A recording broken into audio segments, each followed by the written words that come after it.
welcome to my YouTube channel. So in today's video we'll be making a shirt with a tie collar. This is an easy and a straightforward project. So to start with, we'll be needing our shoulder measurements, our bust circumference, our half length circumference, and our hip circumference.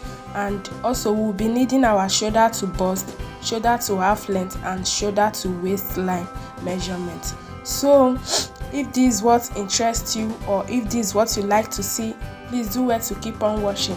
And after watching and you derive any value from this video, please make sure to give this video. That way YouTube will suggest this video to a large audience. So let's get started. To cut out our fabrics, we'll be using our hip measurements, which is the largest part of our body measurements. We'll be using our hip measurements, and we'll be dividing our hip measurements by 4. Our hip measurement divided by 4 plus 2.5 inches seam allowance. This is a shirt, it's not a fitted dress, so there needs to be an ease when we put on this shirt. That's why we are using 2.5 inch sewing allowance. 1 inch will be used for ease, while 1.5 will be used for the sewing allowance. So to get the quantity of fabric you'll be needing for this project, you divide your hip measurement by 4 plus 2.5 inch ease allowance or sewing allowance. That's how I arrived at this fabric. So you cut out your fabric this way. Note that this is a button down shirt, so we also need to add button allowance to the front piece. This 1.5 inch button allowance will only be added to the front piece because we are only fixing button at the front, so we are not adding the 1.5 inch button allowance to the back. So you fold your fabric into 2, then you measure out what you got from dividing your hip measurement by 4 plus 2.5 inch ease allowance. Then you cut out your back piece. Then you also do the same thing when cutting out your front piece, but when cutting out your front piece, you add 2.5 inch sewing allowance plus 1.5 inch button allowance. Then you cut out your fabric. So there will be an opening at the front since we are fixing zip. So there will be an opening at the front where you'll be placing your 1.5 inch allowance. So that way you will end up having 3 fabrics on fold: the back piece and 2 front piece. That is making it 3 fabrics on fold. So this is me just trying to fold out the 1.5 inch, then iron it out to know exactly what I'll be working with.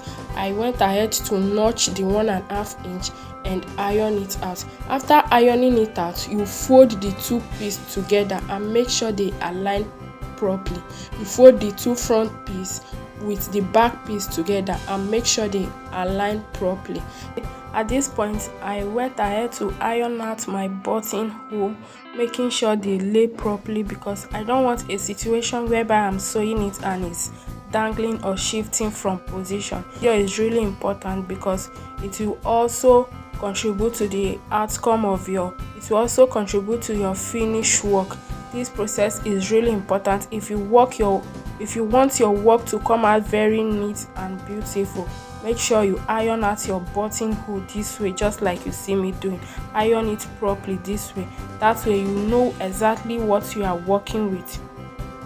Please don't forget to like and subscribe to my YouTube channel. Please, if you are watching and you've not subscribed, please, it's cost free. It won't cost you anything to subscribe. Also, like this video, please. So after ironing and folding out our fabric, we'll be having 3 pieces this way: 2 pieces for the front and 1 for the back. Also, I went ahead to iron out my back piece so as to get my center line. This is me just ironing out the back piece. The reason why I'm doing this is because I'm working with a fabric that is not stable. My fabric is kind of stretchy, and so I need to get the center line to know what I will be working with, where I will be placing my measurements. This is a front piece. Okay guys, so this is how your fabric should be folded. As you can see, this is my 2 front piece, the right side facing each other. As you can see, the button opening is at the front, and this is my back piece. As the folded part of your back piece should be placed together with the opening at the front piece. Note, if you place the back piece, the opening part of the back piece with the opening part of the front piece, you end up not getting it right. So this is how you place it. The two opening at your front should be folded together, should be placed together with the folded part of the back piece. That way, when you cut out your measurement, when you cut out your neck measurement, because this is where we'll be placing our neck measurement. That way, when you cut out your neck measurement will be at the center of your back, not at the back opening. Also, you'll be adding 1 inch folding allowance to the hem of your shirt. That way, after sewing, your shirt won't be shorter than your desired length. Please note that you'll be adding 1 inch to your shirt length. So this is me just taking out my shoulder measurement, shoulder divided by 2 plus ½ inch sleeve joining.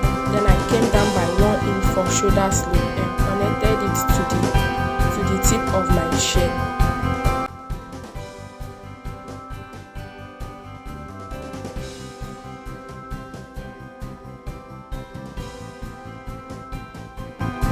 Be working with armhole depth of 9, which I got from dividing my shoulder by 2. At this point, this is where I will be placing my bust circumference. Your bust circumference divided by 2. Remember, this is a shirt, it's not a fitted dress, so we are making use of 2.5 inch ease allowance. 1 inch will be used for ease, while 1.5 inch will be used for sewing allowance. So this is me just imputing my measurement, the 2.5 inch ease allowance.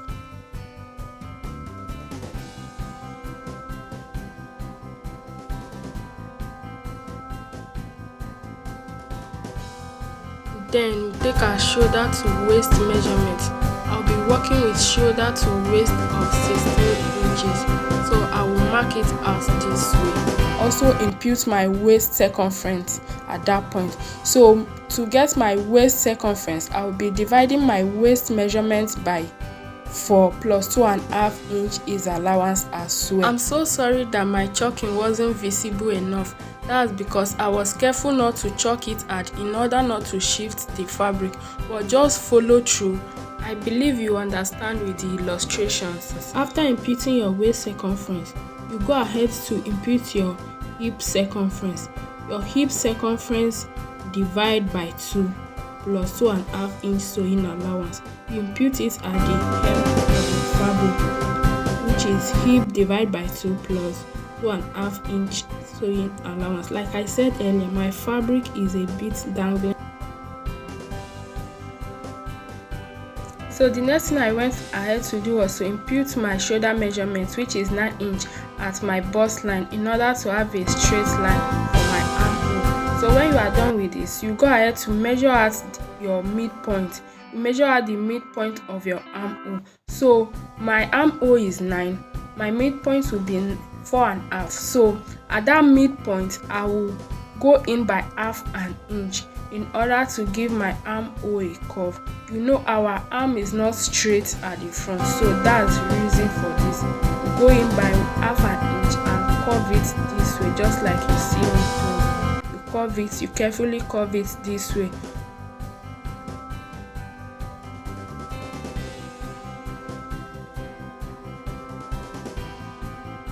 So when you are done curving it, you connect all your points together. Starting from your armhole, you connect it to your waistline and also connect it back to your hip line. So this is what I went ahead to do at this point. My fabric is a bit dangling and not stable, so I was just being careful not to shift it. So when you are done connecting all your points together, you come to the hem of your shirt. At the hem of your shirt, you go up by 3 inches and go inward by 4 inches. This is to give your shirt a curve at the end. You don't want your shirt to be a square, so this way when you connect the 2 points together, you'll be having a nice curve at the end. Go up by 3 inches, and from that 3 inches you go inward by 4 inches and curve out your shirt. When you are done doing this, you cut out your shirt. Please, if you've watched to this point, please make sure to like and subscribe. So when you are done marking out your 3 inches upward and 4 inches inward. You go ahead to connect like so, just as you see me doing in this video. You connect the first point to the 4 inches just to have a very nice curve at the hem of your shirt. You carefully connect it this way.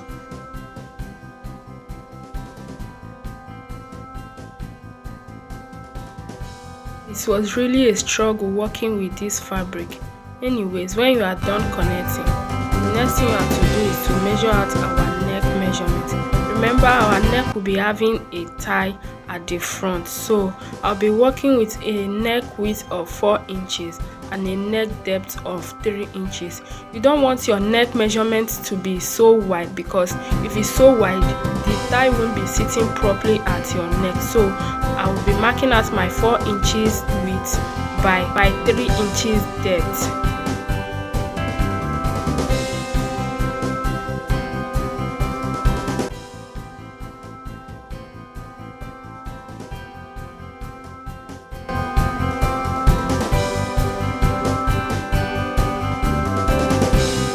Back depth, I will be making use of 1.5 inch. So when I'm done chalking out my 1.5 inch, I will connect it to the 4 inches width that I just marked out. I'll connect my 1.5 inch depth for the back. I'll connect it to the 4 inches width at the front. So when I'm done connecting it, I will cut out my fabric this way. Also note that when cutting out the armhole, the curved part of the armhole will only be for the front, while the back part should be straight, because our arm is only curved at the front. Then I will cut out the hem of my shirt this way. The curved part of the hem of my shirt, I will curve it out this way. And also watch what I'm doing at the neck. The 1.5 inches depth at my back is only at the back. Then I will go ahead placing my scissors at the front to cut out the 3 inches depth at the front. So this is it for the cutting. After that, I will go ahead to cut out my sleeve. My sleeve length will be 11 inches. So I've gone ahead to mark out 13 inches. 1/2 inches will serve as the sleeve joining, while I will be using 1.5 inches for the folding allowance at the hem of the sleeve. So I'll be cutting out the two sleeves together this way. So I have 2 pieces of for the 2 sleeves together. I will go inward by 4 inches to get my sleeve depth.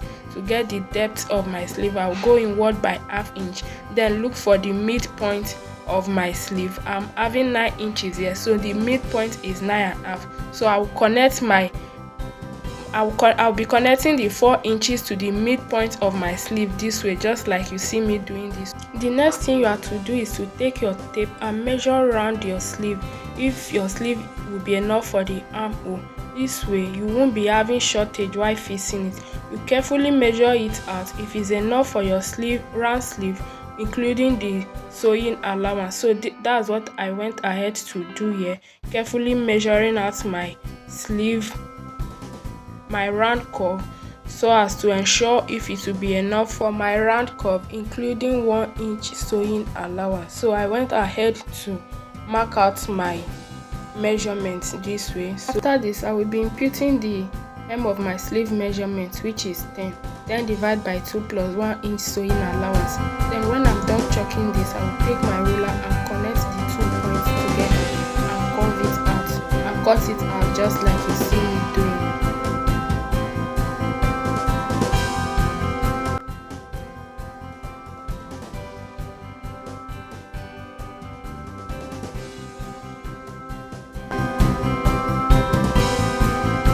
So the next thing we have to do here is to cut out our rope for the neck. So I'll be working with a length of 35. This totally depends